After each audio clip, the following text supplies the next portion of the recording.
Hi, I'm Angie Cody with eXp Realty, and today I'm going to talk to you about some tips if you're interested in investing in real estate.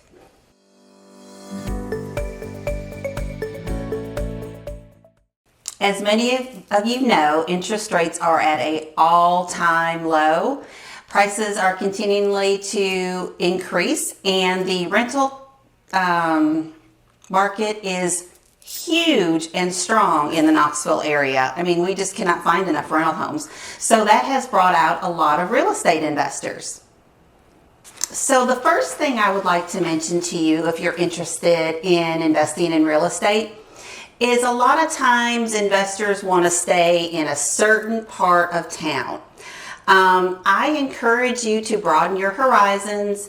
Maybe look at outer lying areas. A lot of times you can get a better deal. An outer lying area could be an up and coming area. So don't just limit yourself to one part of town.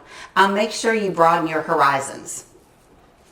Another thing that I recommend is use that rule of thumb.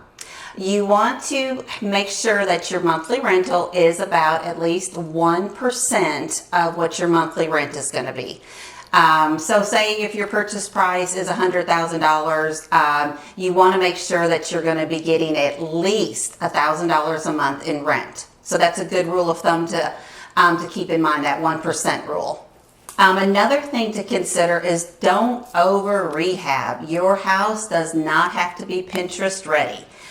Just go with mid-grade cabinets, flooring, fixtures, things like that. Remember, it's going to be a rental house. It's not your personal house.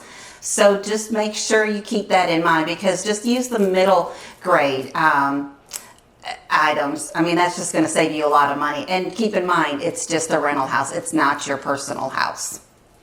Another thing that I recommend is look at single family homes as far as rental property.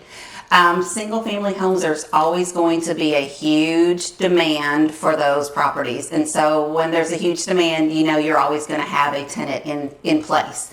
And plus, I always want my investors to think about resale value down the road. Single family homes, we're usually able to put them on the market and they will sell fairly quick. So keep those things in mind. And the last thing that I want to mention is just understand some of the tax benefits that are involved when you have rental property.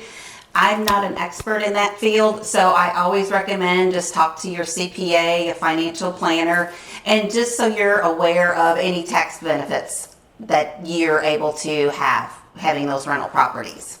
Again, my name is Angie Cody with eXp Realty. I hope you enjoyed watching this video today. If there's any other topics that you would like me to talk about in the future, please drop me a line. My contact information is below, and I would look forward to hearing from you.